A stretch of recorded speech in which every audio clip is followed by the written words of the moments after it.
What's up mga kaprayon? Good morning. So naabot na itong schedule ng adlaw, DE64B from Karkar ni siya mga kaprayon. Kunya Valentine special ni nga schedule mga kaprayon ha.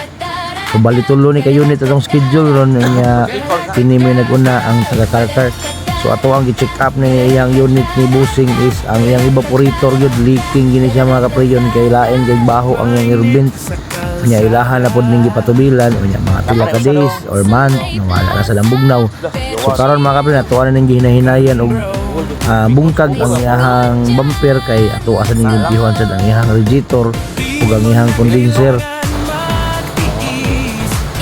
Pau nga daw ay wala ta nang evaporator. So muna ni siya mga kaprayon, atuan ang na-pull out ang iyahang evaporator casing, kuyog sa dyan niyang evaporator.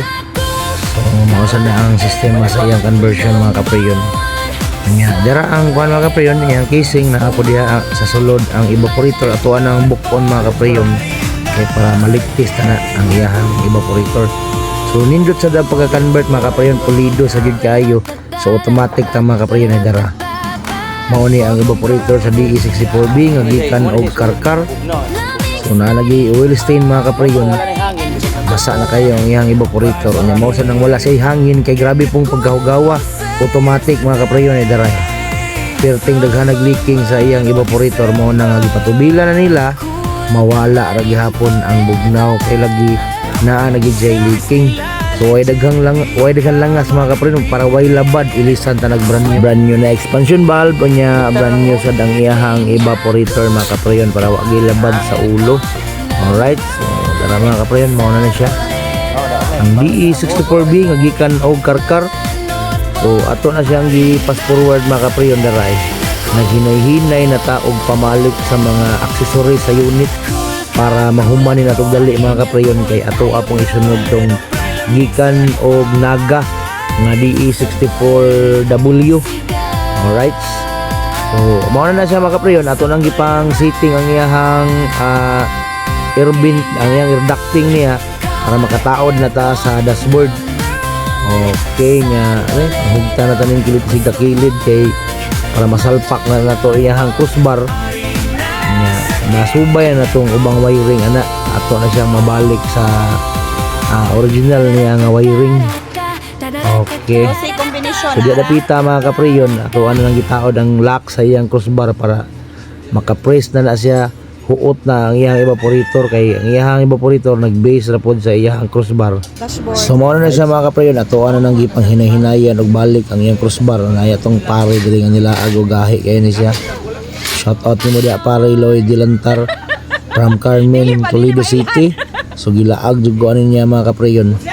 Nya nga atong gibuhat na niya mga kaprayon, ato nang giilisan og evaporator ha nya naras Marvin Works dire ni taod na sa pasan na ning dashboard kay ato ano ning ipaslak kay ready naman ang ato ang air ducting dito. So sunod ana mga kaprayon ang kana ng iyang dashboard. Alright, so ingon ana ra gina siya mga kaprayon ang kanang trabaho ani mga DE64B or mga DE mga minivan. Ang imo ani mga unita is ang pasensya ra gyud kay kining mga unita manggod kung mag-trouble ang aircon like aning full auto nun gyud ang dashboard gawas nga daghang agtanggalon mag-usab-usab gyud ang conversion niya mga kaprayon kay wala man gini siya original nga kuan gibuak ra man ni iyang evaporator casing niya imo ra sad siyang isulda og balik. So diha kadapita madugay mga kaprayon kung magbuak ka sa evaporator casing magsulda kag balik, so maglangay gyud ang imuhang trabaho. Pero mao na nga pasensya ra gyud daugon mga kaprayon nya dayon ighuman mo panaod imo sa nang ipang setting ang manubila kay kining conversion ra bang yun ani mga kaprayon kanang dili gyud original niya, dili sa local unit naagi mabikilo sa hayang iyang manubila mo nang mugahi muhumok mo na nga before nimo na siya panglock tanan mga kaprayon imo sige nang i-sure nga ang manubila kanang humok siya tuyokon or di ba ka functional ang iyang EPS. Unya day before ta malimot mga kaprayon, before sada nato i-pull out ang iyang dashboard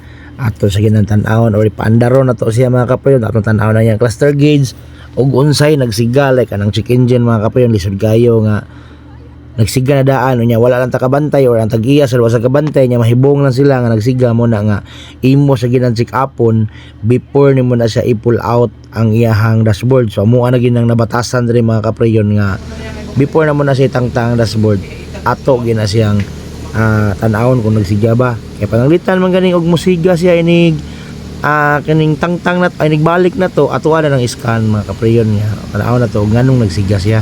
Kaya laban mo gud na mga kapinasi usahay pod nga maayo ra ang inyong pagtaod, maayo ra sa inyong pagtangtang hasta ang pag-uli. Pero naa timing gid siya nga nisiga ang iyahang kanang gitawag tang check engine light niya. Tungod kay na timing sad nga katong nga time moogi pagka guba na gyud pag warning gyud sa iyahang like anang oxygen sensor ana. Na timing gyud siya mga kapinasi usahay ana niya nga maabdan jud ka na sa timing yung wagi sipyat sa tsamba mga kapreyon. O ingon ana ra ginatong pagpantrabaho mo na nga kinahanglan gyud na ning trabaho ang imong peace of mind, gaan ang imong buot, dili ka sa puton kay kung sa puton ka mga kapreyon na sungugon jud kag maayo mo na magkalit-silitsay na nun imong trabaho nun mo na nga magmalanurtful gyud ang imong aircon kung ang imong hunahuna na mga kapreyon is bugna upas imong aircon. So mo na mga kapreyon nag-rubber tape na ta sa mga fittings niya sa gawas mga kapreyon diri sa iyang expansion valve nga dapit. So tuwagin na butang rubber tape mga kapreyon para ang tubig na dili na manood dito og magkuan kung naa mang gali mo suod mga kapreyon. Ari ra na sa mga leaking ari sa iyang glass molding mga kapreyon.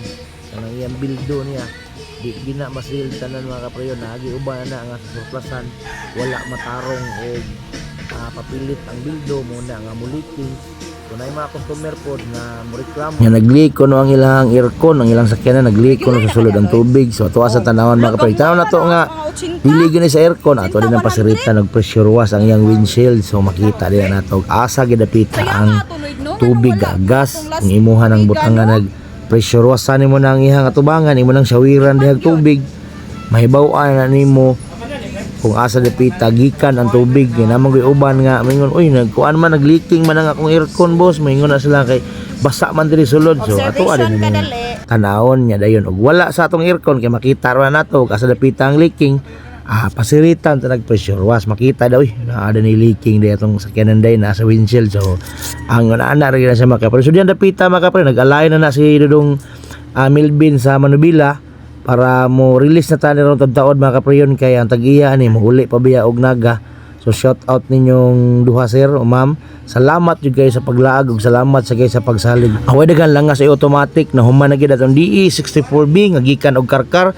so daghang kayong salamat ma'am ug sir sa paglaag pagsalig diri sa Kenya Works. So hangtod sa sunod natong panagkita pohon be sinyasis na diya ma'am ikasay bahala og sinyas anang sir kay para makagawas na gina ang inyong DE64B nga gikan og karkar. So sunod aning balik ni ma'am ug ni sir magdana nig si Charon og ampaw. Alright, so fast forward na mga kapayon.